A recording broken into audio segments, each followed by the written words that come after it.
She had no family, no money, and nowhere to run, until the silent cowboy took her hand without saying a word. The train hissed into the Silver Bluff station like a wounded animal, its wheels grinding against the old tracks with a final groan. Passengers disembarked in twos and threes, clutching luggage, calling for cabs, scanning the crowd for familiar faces. Among them stood one woman alone.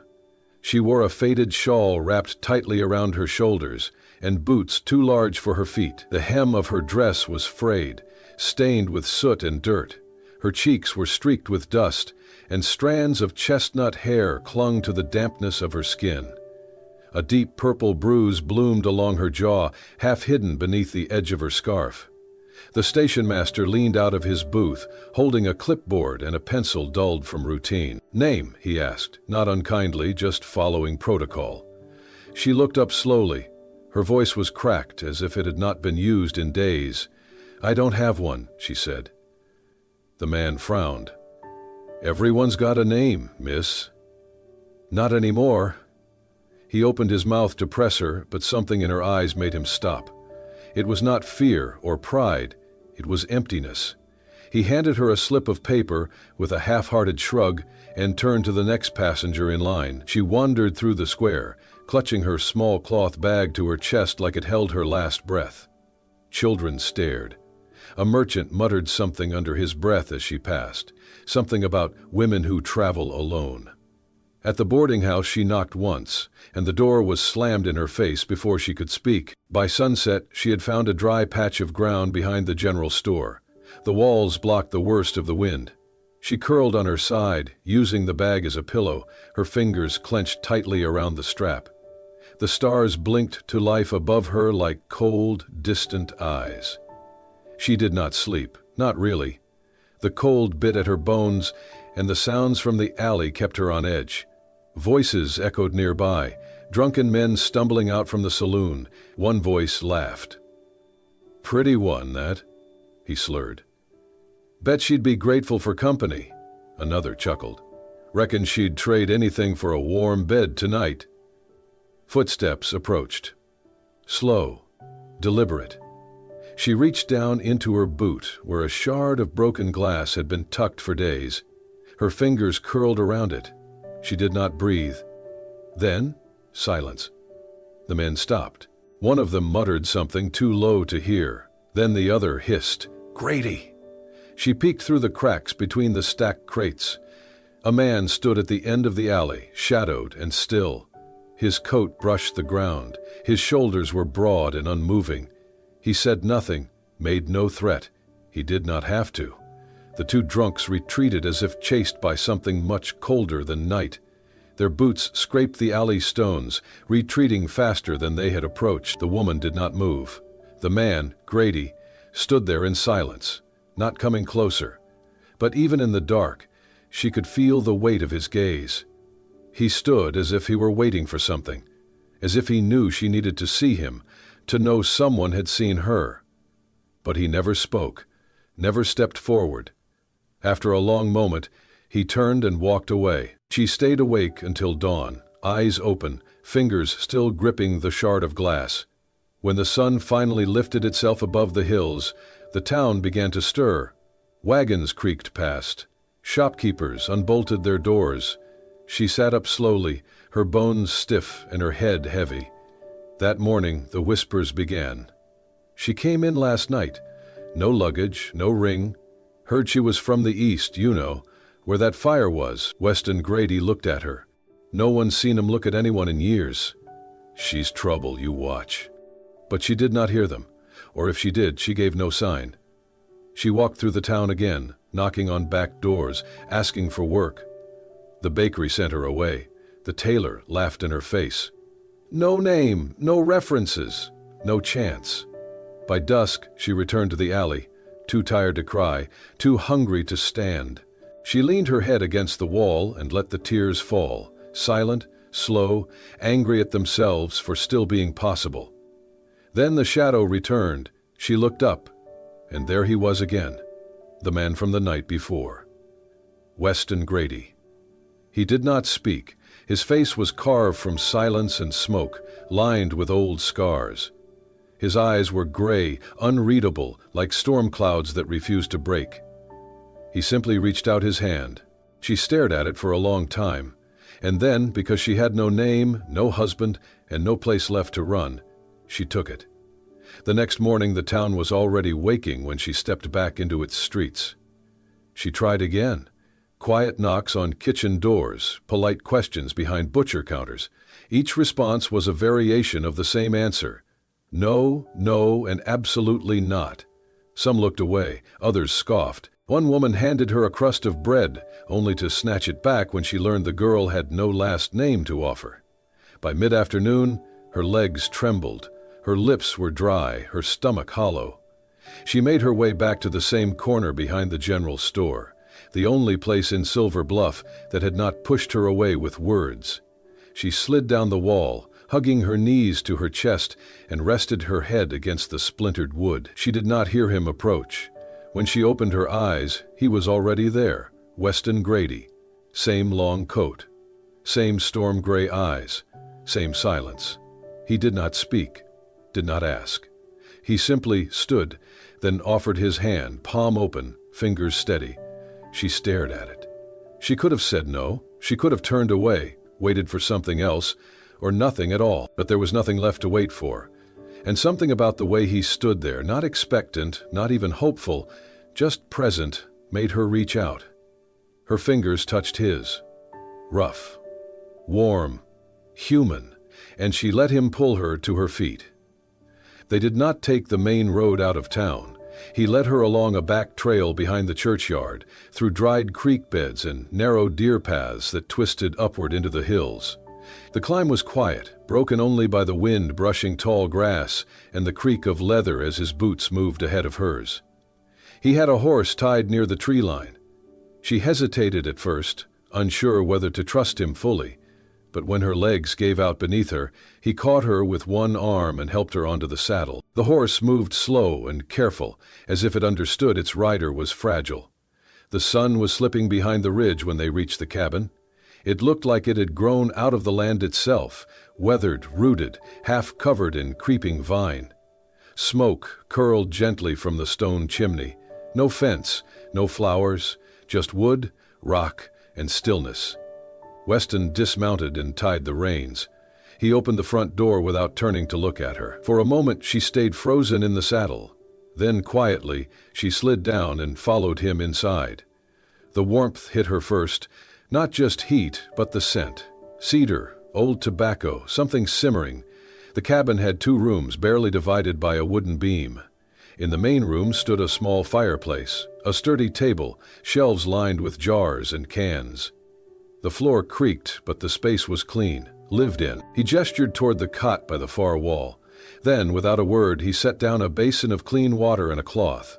On the table, a plate of beans and bread steamed softly. She hovered near the door, uncertain. "Eat," he said finally. His voice was deep, worn with disuse. "Sleep. Go when you're strong." She looked at him. His face gave away nothing. He turned to walk toward the other room. Her voice cracked as she answered, quieter than she meant to. "I don't have anywhere else to go." He paused, just for a breath. Then he disappeared into the other room, the door clicking shut behind him. She stood alone in the quiet for a long time. Then she sat at the table. The bread was rough, but warm. The beans were plain, but real. She ate slowly, the taste overwhelming her more than she expected. When she had finished, she washed her hands in the basin, peeled off the scarf that had clung to her face for days, and sat on the edge of the cot. A blanket rested at the foot, folded neatly. She did not cry. Not yet. Instead, she lay down and closed her eyes. For the first time in weeks, she let herself believe she might survive the night, and somewhere in the quiet, outside the coyotes, far off in the distance, but inside, there was only stillness and warmth. She woke before the sun most mornings, her body still on edge from months of running and nights spent half sleeping with one eye open. At first, she moved around the cabin carefully, unsure of the boundaries, unsure what she was allowed to touch. But Weston never stopped her, never told her to sit down, never said no. So she swept the floor, scrubbed the stove, repaired the tear in a curtain with thread she found tucked in a jar. She never spoke unless he did first, and he rarely did. His movements were precise, habitual. At dawn, he'd saddle his horse and disappear up the ridge with a satchel over his shoulder, returning only after dusk with supplies, wood, sacks of potatoes, sometimes nothing at all. Days passed like this. Silence filled the cabin, but it was not empty silence. It was a silence of coexistence, of mutual retreat. He gave her space. She gave him solitude. That was the unspoken agreement. But questions bloomed in her chest. Ones she buried under chores. Why did he live up here alone? Why no visitors? Why no photos hung on the walls? It was on the 7th morning that curiosity overcame her caution. She waited until he left, then followed the trail he took, staying far enough behind that he wouldn't hear her steps. The path wound through the pines and opened into a small clearing overlooking the valley. And there she saw him. He knelt beside 2 wooden crosses, one tall, one barely the height of his knee. He wasn't praying, wasn't speaking, just sat with his head bowed, fingers resting on the edge of the earth, like he could still feel the warmth of the bodies buried beneath it. She froze. Something in the set of his shoulders made her throat tighten. She took one step back, and her foot cracked a twig. He turned sharply, their eyes locked. He didn't shout, didn't curse. He stood slowly, his face unreadable. "Don't follow me," he said. His voice was rougher than before. She opened her mouth to speak, to apologize, to explain, but nothing came. He turned and walked away, disappearing behind the trees without another word. Back at the cabin, the silence felt different. Not neutral, not shared. She packed quietly that night. There was nothing much to take, just the loaf of bread left from the night before, the small bar of soap, the scarf she had worn when she arrived. She folded everything into the cloth bag and slung it over her shoulder. She left a small note scratched into the corner of a page torn from an old book, just 3 words. "Thank you. Sorry." She didn't know what direction she was heading, only that she had crossed a line, and that the guilt of it weighed heavier than any fear she'd known. The air was colder than she remembered, the mountain path steeper. Her boots rubbed blisters into her heels within an hour. By midday, her legs shook with every step, and the sun burned through the last of her strength. She stumbled near a dry riverbed and collapsed on a patch of rock, too exhausted to cry, too dizzy to call for help. The last thing she saw was the sky, wide and pale above the bare trees. Then nothing. When her eyes fluttered open, night was falling fast. The sky had turned from steel to ink. She couldn't move her arms, could barely lift her head, but she heard footsteps, heavy, deliberate. A shape blocked out the stars. Weston. He didn't speak. He crouched beside her, slid his arms beneath her knees and shoulders and lifted her like she weighed nothing. Her head lolled against his chest. His coat smelled like smoke and pine sap.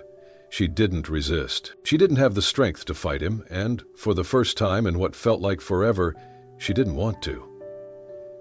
They didn't speak on the way back. She drifted in and out of consciousness, the rhythm of his steps lulling her into darkness. When they reached the cabin, he pushed the door open with his boot and carried her straight to the bed, not the cot she'd been using, but the large bed in the back room. He laid her down gently, pulled the blanket up to her chin, and left. Moments later, she heard one door close softly and then another. For the first time since arriving, she was alone in his room. She turned her head into the pillow and let the tears come, not from fear, not from pain, but from something deeper, a grief she hadn't named, a kindness she hadn't earned.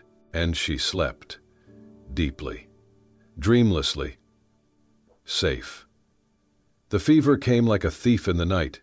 She had been pushing herself too hard, up before dawn, hauling water from the creek, kneading bread with numb fingers. Maybe it was the cold that had seeped too deep into her bones that morning she collapsed. Maybe it was exhaustion from months of running finally catching up to her. Whatever the cause, her body gave out. Weston found her by the hearth, her skin flushed with heat, eyes glassy, breath shallow. He did not shout, did not panic. He just knelt beside her and gathered her into his arms. He placed her back into the larger bed, the one he had given her once before, and began the quiet work of nursing someone he barely knew. For 3 days, she drifted in and out of consciousness. Through the haze, she felt cool cloths pressed to her forehead, the sting of bitter herbs on her tongue. She caught glimpses of Weston's face, always close, always steady. He never left the cabin. She could hear the creak of the floorboards as he moved, the sound of soup simmering low, the hush of his voice murmuring something she could never quite understand. Once, she woke in the middle of the night to find him asleep in the chair by the bed, head tilted back, jaw unshaven, one hand resting near hers on the edge of the blanket. He stayed. When the fever finally broke, her body felt weak but light, like something had burned clean through her. She blinked in the soft morning light and sat up slowly. A heavier quilt covered her now, one she didn't recognize, thick, stitched with faded red and blue patches. On the nightstand beside her was a bowl of warm broth, steam still curling from the surface. She ate slowly, her hands trembling. Afterward, as she stood for the first time in days, her eyes wandered around the room. She had never really looked before. Now she did. On a narrow shelf sat a few belongings: a worn leather Bible, a silver pocket watch frozen at 4:16, a wooden horse carved by hand with the name Lily etched on the base. A pair of small children's boots rested beside the door. Near the wardrobe hung a dress, pale blue with lace along the collar, the kind someone once wore on Sundays. Not hers, not recent, but carefully kept.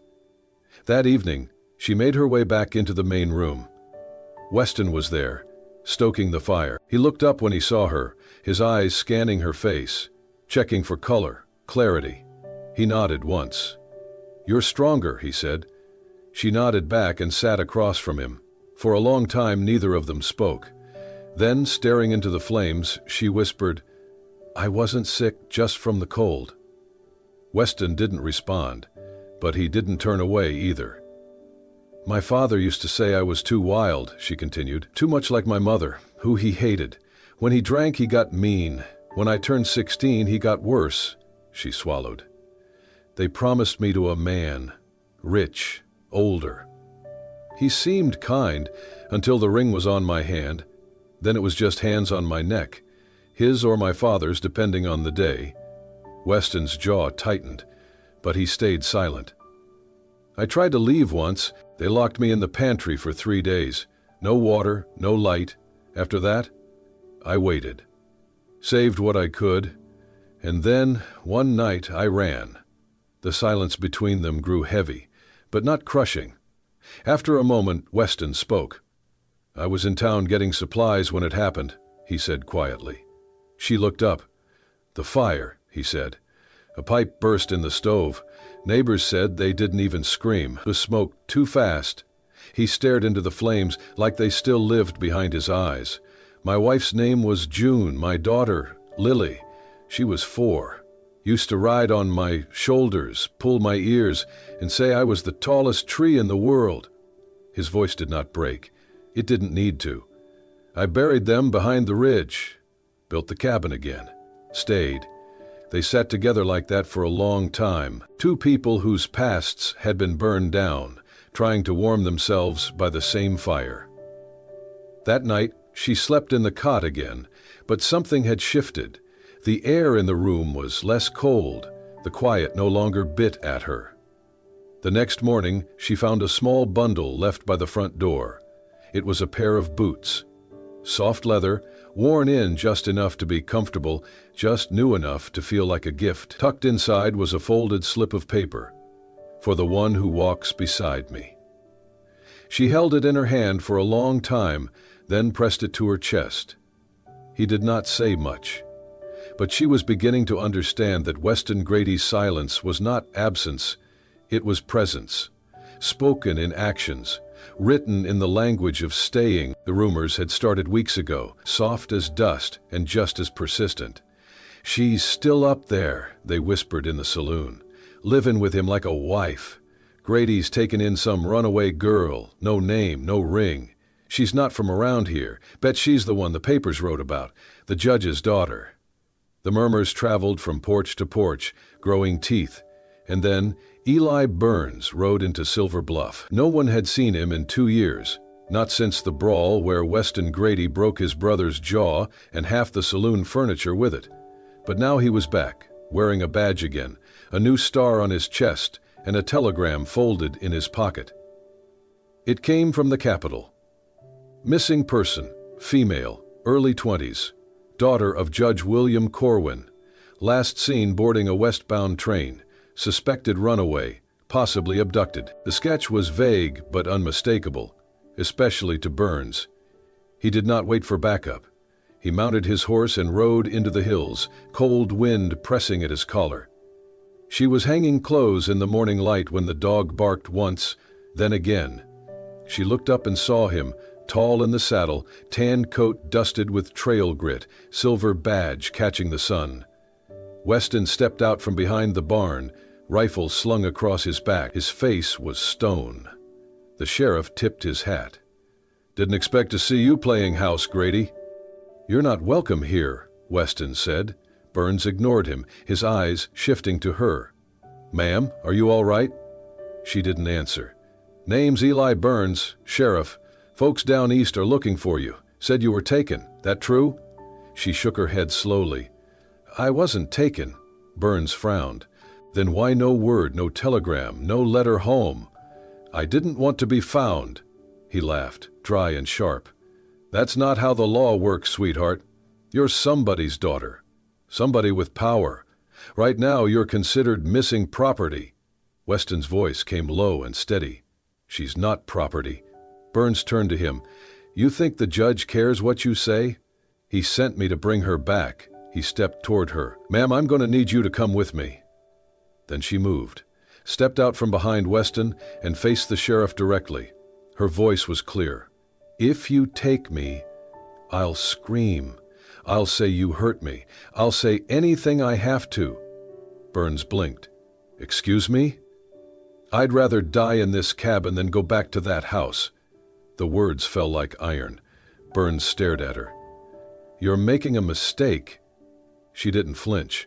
"Already made one. I let other people decide what my life should be. That won't happen again."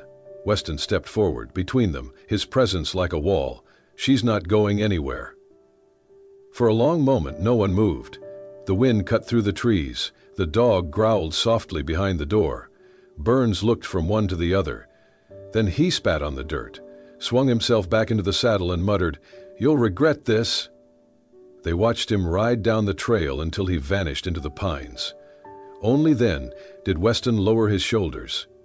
She stood beside him, her breathing sharp, fingers clenched. She looked up at him. "Thank you." He didn't answer, but he stayed close.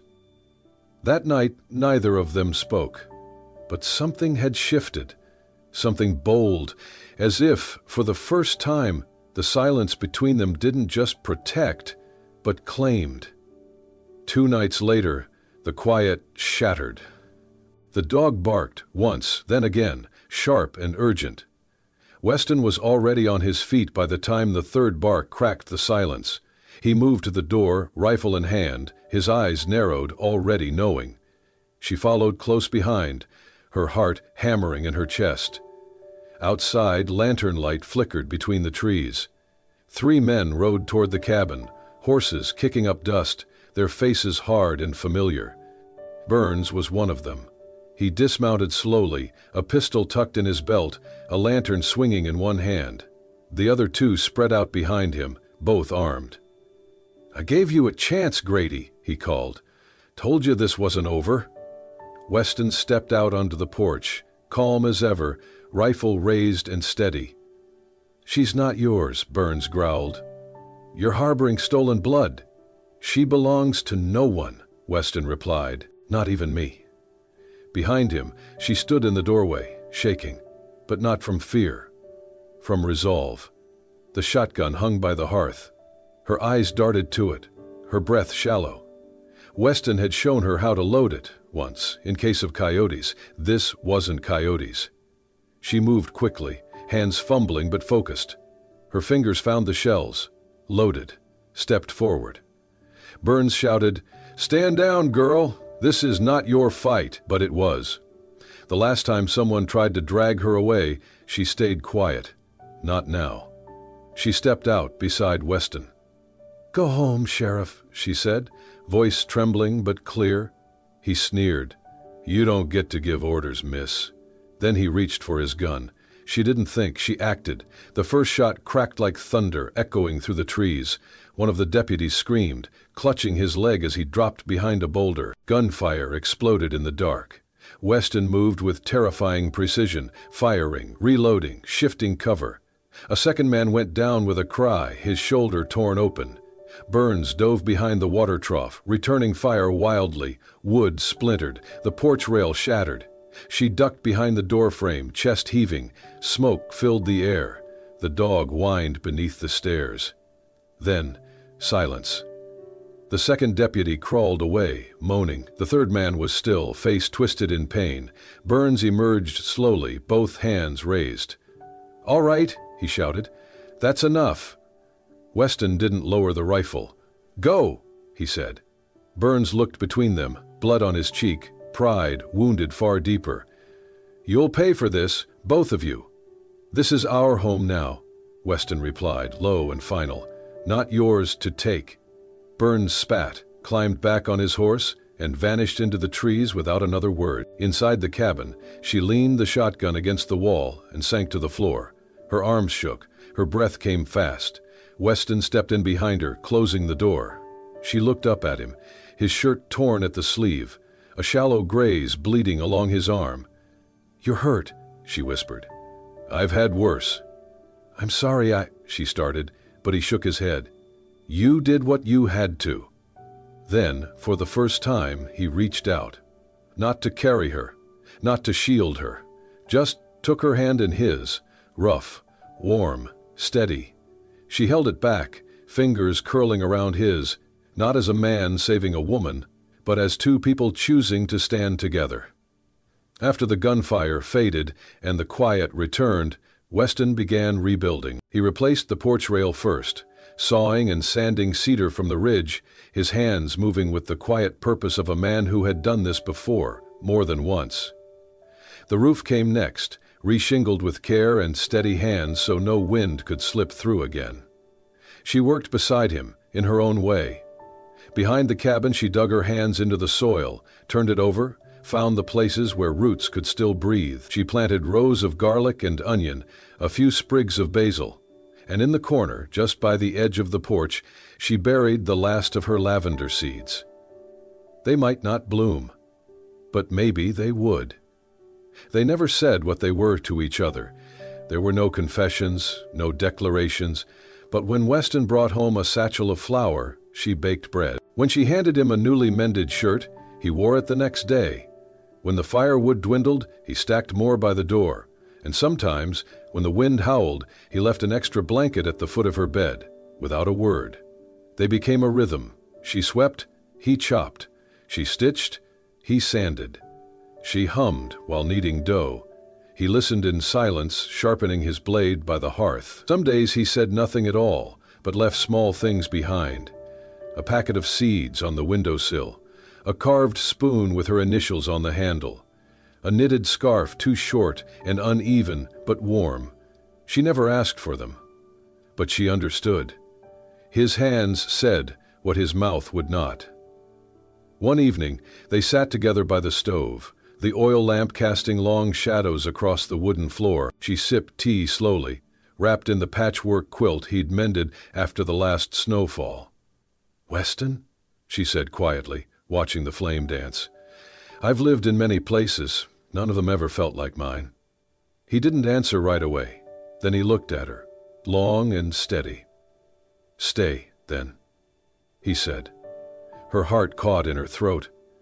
The next morning, she found a small wooden box on the table. No ribbon, no note, just smooth grain and careful hinges. Inside was a thin silver chain, simple, plain. Alongside it a key-shaped pendant, rough cut, pewter washed. On one side, a single word was etched by hand, "Ours."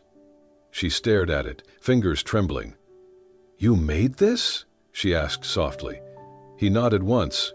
"For us?" she asked again. His answer was a low, steady, "If you want." She clutched the necklace to her chest and smiled.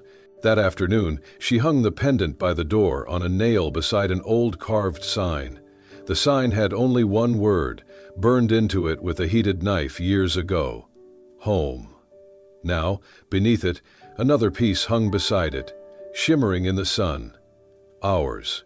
And for the first time, the cabin didn't feel like a place someone had lost. It felt like a place they had both chosen.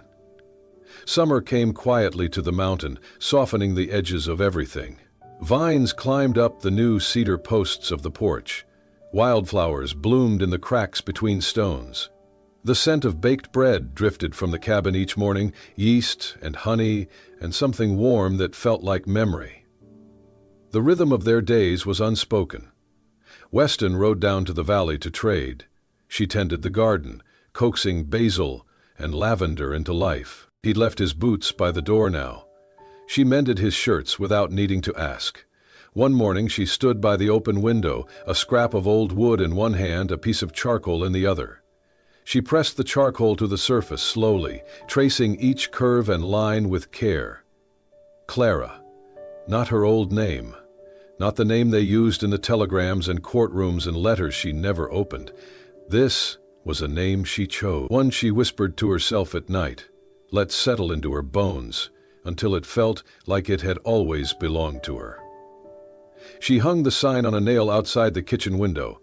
Weston didn't say anything when he saw it, but the next morning, as they split wood together beneath the early sun, he handed her a mug of coffee and said softly, "Clara?" She looked up, smiled. Later that week, she found him sitting on the back porch, carving a block of wood with his pocket knife, slow and methodical. "What are you making?" she asked. He didn't answer. 3 days later, the answer appeared. Above the front door, newly hung, was a sign: the Grady home. Not Grady's cabin, not Weston's place, but home, something shared. And that night, as the fire cracked and wind moved through the trees outside, Clara sat at the table while Weston cleaned his rifle in silence. She placed a single piece of folded paper in front of him. He looked at it, then at her. She didn't flinch. "I don't need a wedding," it read, "but if you want me to stay forever, just say so." He stared at it for a moment. Then he took the pencil from the counter and wrote beneath her words, "You stayed the day you came back." He passed it back without ceremony. And that was all. There was no wedding, no rings, no guests or dances or photos. But they had harvests to tend and winters to prepare for. They had names to say at dusk and seeds to sow at dawn. They had the silence between them that asked nothing, proved everything. They slept under the same quilt, ate from the same plates, laughed, sometimes, at the old dog chasing birds it would never catch. Clara said his name now when she called him from the field. Weston said hers each morning with a cup of tea. No one needed to witness it, because it was already real. Months passed. A traveler came through Silver Bluff one autumn, stopping at the saloon to trade stories over whiskey and stew. He spoke of a cabin in the hills, one without a name on any map. Said it belonged to a man with a scar on his jaw and a woman with eyes like mountain storms. "They don't talk much," he said, "but they look at each other like they've been to hell and come back together." No one interrupted. Some nodded, some whispered, but no one dared speak against it. And that's the story. Of a woman who had no name and no place to run. Of a man who had lost everything but made room for someone else's pain. Not with words, not with vows, but with stillness, with space, with staying. Because in a world full of noise, they'd built a life from silence and chose every day to stay. Together. Always. If this story stirred something in your heart, if it reminded you that love does not always arrive with fanfare, but sometimes in silence, in patience, in the quiet choosing of each other day after day, then you've just met the soul of what we do here. At Soul-Stirring Stories, we bring you tales of resilience, healing, and the kind of connection that doesn't need witnesses to be real. If you believe in love that rises from ashes, in peace found far from the noise, and in second chances given not with promises but presence, then this is your home too. Like, comment, and subscribe to Soul-Stirring Stories for more unforgettable journeys of the heart. And remember, sometimes the greatest love stories are the ones the world never sees, only feels.